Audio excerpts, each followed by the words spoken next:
Cerita novel Perintah Kaisar Naga bab selanjutnya. Ojo lali subrek, like and comment ya, yuk gasken. Ya, Tuan Qin adalah orang barbar, dan tubuh fisiknya tidak sebanding dengan orang lain. Ji Yue memuji Qin Jingyu. Beberapa orang sedang berjalan dan mengobrol, dan segera Qin Jingyu tiba-tiba tertegun dan melihat sekeliling. Tuan Qin, ada apa? Ji Meizhen bertanya. Ji Yue, apakah ada yang sudah memasuki tanah leluhur keluarga Jimu sebelumnya? Qin Jingyu bertanya, tidak mungkin, tanah leluhur dijaga. Bagaimana mungkin datang lebih awal? Apakah Tuan Qin menemukan sesuatu? Ji Yue bertanya, saya merasa seperti seseorang bertarung di sini, dan masih ada suasana pertarungan di dalamnya. Kata Qin Jingyu dengan sedikit cemberut. Napas yang melawan. Ji Yue menggunakan kesadarannya untuk merasakannya, lalu menggelengkan kepalanya dan berkata, tidak lagi, aku tidak merasakan nafas yang melawan. Pihak lain juga menggunakan kekuatan fisik, bukan sihir dan kekuatan spiritual, jadi kamu tidak bisa mendeteksi aura yang tertinggal. Tapi bagi kami orang barbar, nafas seperti ini tidak bisa lepas dari pandangan kami. Kata Qin Jingyu, siapa sih yang akan memasuki tanah leluhur terlebih dahulu? Konon Taisu yang menjaganya. Jika pintu masuk ke tanah leluhur tidak dibuka, tidak ada yang bisa masuk. Ji Yue sedang berpikir, dengan ekspresi kebingungan di wajahnya.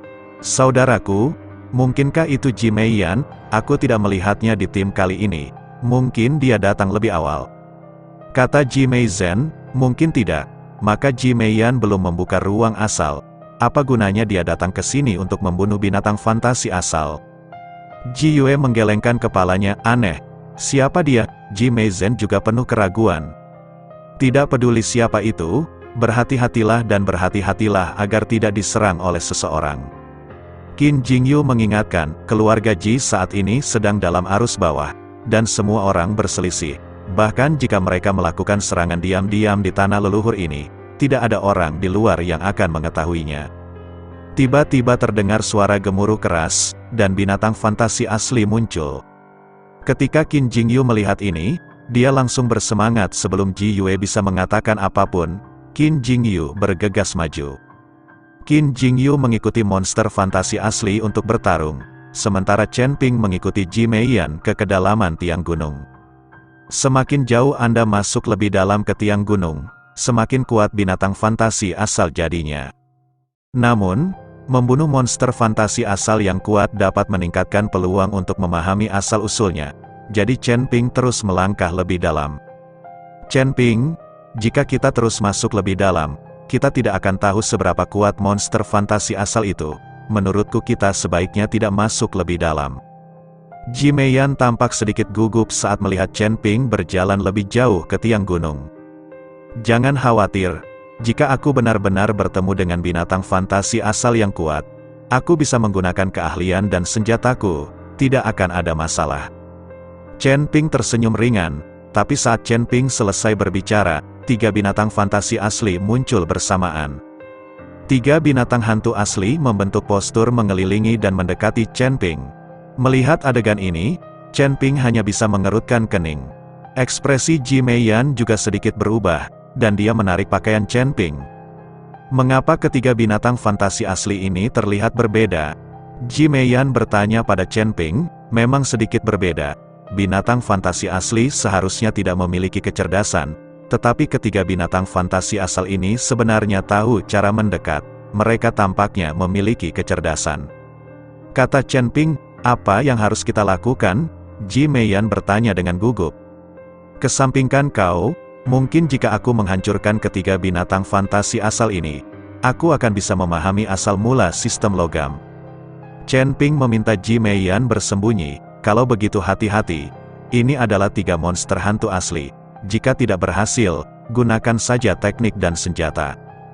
Ji Meiyan memperingatkan Chen Ping. Setelah mengatakan itu, Ji Meiyan bersembunyi dan menatap Chen Ping dengan tenang.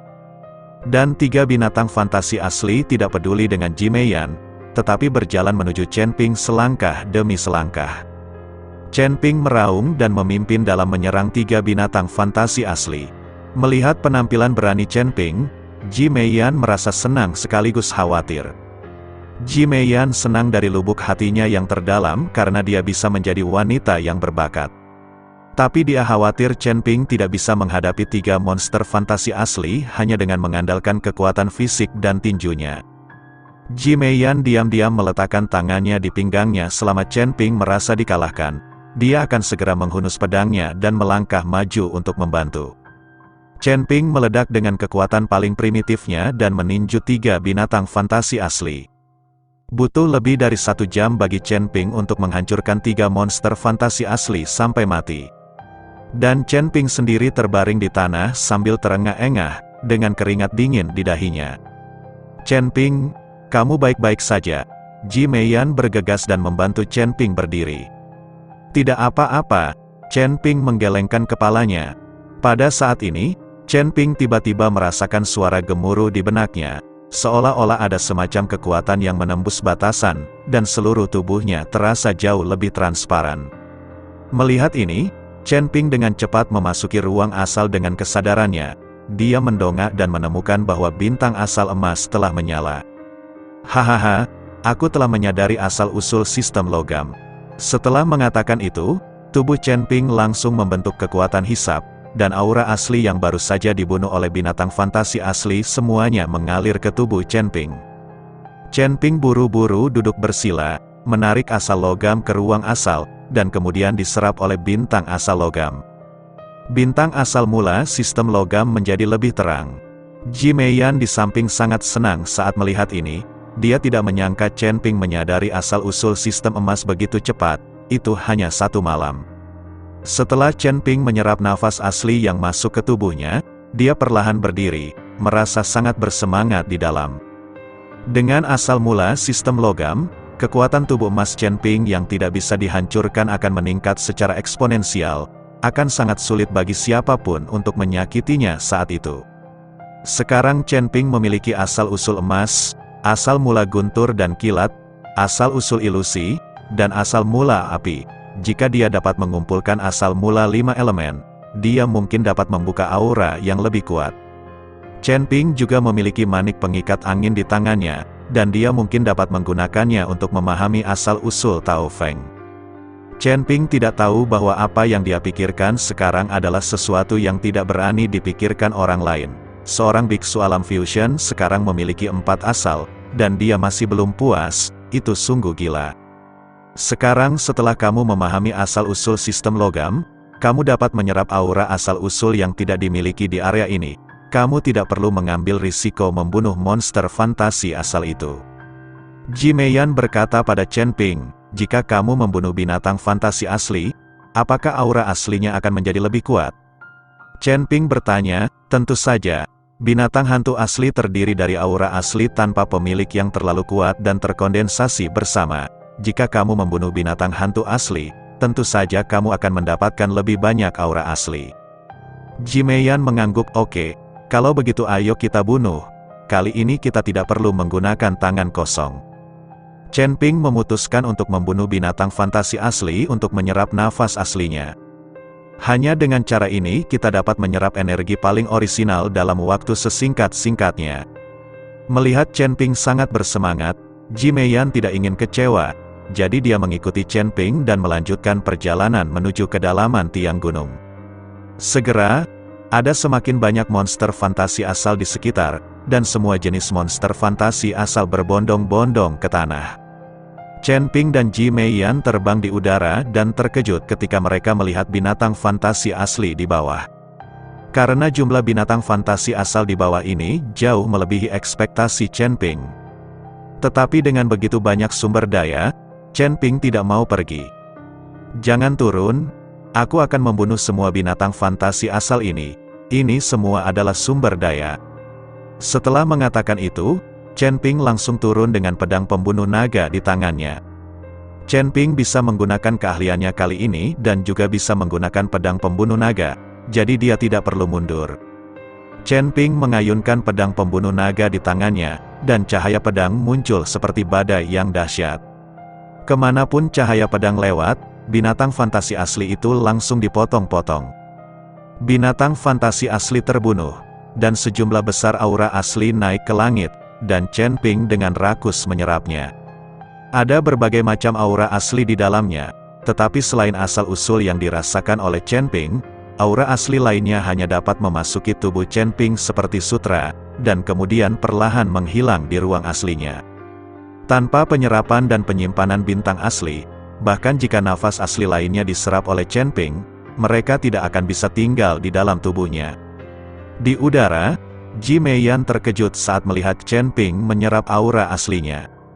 Yang lain menyerap satu demi satu sumber, tetapi Chen Ping ternyata adalah sekumpulan ikan dan naga, menghirup semua nafas asli ke dalam tubuhnya. Untungnya, ruang asli Chen Ping adalah bintang-bintang di alam semesta, tidak terbatas dan tidak ada jumlah aura asli yang dapat mengisinya. Jika ruang sumbernya tidak besar, seperti metode Chen Ping dalam menyerap sumbernya, dia mungkin akan meledak dan mati. Saat ini, Chen Ping sedang membunuh banyak orang di tiang gunung. Sedikit yang dia tahu bahwa binatang fantasi asli yang dia bunuh telah dipadatkan dan diubah setelah bertahun-tahun. Menurut metode pembunuhannya, diperkirakan keluarga Ji akan membuka tanah leluhur nanti. Sulit untuk melihat binatang fantasi aslinya lagi. Tidak jauh dari pintu masuk tiang gunung, wajah Qin Jingyu sangat jelek. Hanya ada terlalu sedikit binatang hantu asli di tanah leluhur Anda. Saya hanya menemukan beberapa binatang hantu asli di sepanjang jalan. Kapan ini akan terjadi? Dapatkah saya memahami asal mula sistem logam? Tuan Qin, konon ada banyak binatang hantu asli di tanah leluhur kita. Ada puluhan orang yang memasuki tanah leluhur setiap saat, tetapi hanya sedikit orang yang bisa memasuki tiang gunung ini untuk berburu hantu asli, binatang buas. Lagi pula, tidak semua anak dari keluarga Ji bisa membuka ruang aslinya dan merasakan nafas aslinya. Ji Yue mengikuti Qin Jingyu untuk menjelaskan, memang ada beberapa monster hantu asli. Mungkinkah seseorang benar-benar datang lebih dulu dan memburu monster hantu asli di depan, dan kami baru saja mengambil monster hantu asli yang hilang di belakang. Ji Meizhen juga merasa sedikit aneh, memang hanya ada sedikit binatang fantasi asli. Ayo, kita bergerak cepat, mungkin kita bisa menemukan orang yang datang di depan. Qin Jingyu memutuskan untuk tidak membunuh binatang hantu asli, tetapi dengan cepat berjalan ke kedalaman gunung untuk melihat apakah seseorang telah masuk lebih dulu. Ji Yue dan Ji Meizhen sama-sama mengangguk dan menyetujui usulan Qin Jingyu, jadi mereka bertiga mempercepat langkah mereka. Saat mereka bertiga bergerak maju dengan cepat, semakin jauh mereka berjalan, mereka menjadi semakin ketakutan.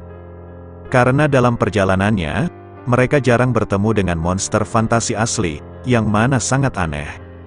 Anda harus tahu bahwa di sepanjang jalan, semakin jauh Anda masuk lebih dalam ke tiang gunung, semakin besar kekuatan dan jumlah monster hantu aslinya.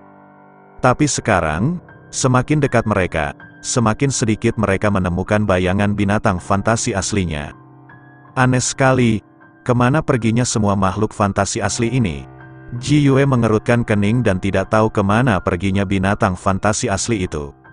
Setelah melakukan perjalanan hampir setengah jam, Qin Jingyu tiba-tiba berhenti.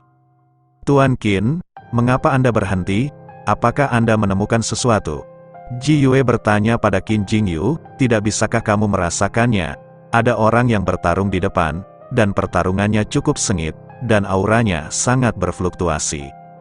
Kata Qin Jingyu. Ketika Ji Yue dan Ji Meizhen mendengar ini, mereka dengan cepat menggunakan kesadaran mereka dan langsung mendeteksi fluktuasi aura di depan mereka. Fluktuasi aura yang begitu besar jelas berarti seseorang sedang bertarung. Ayo, kita bergegas dan melihat.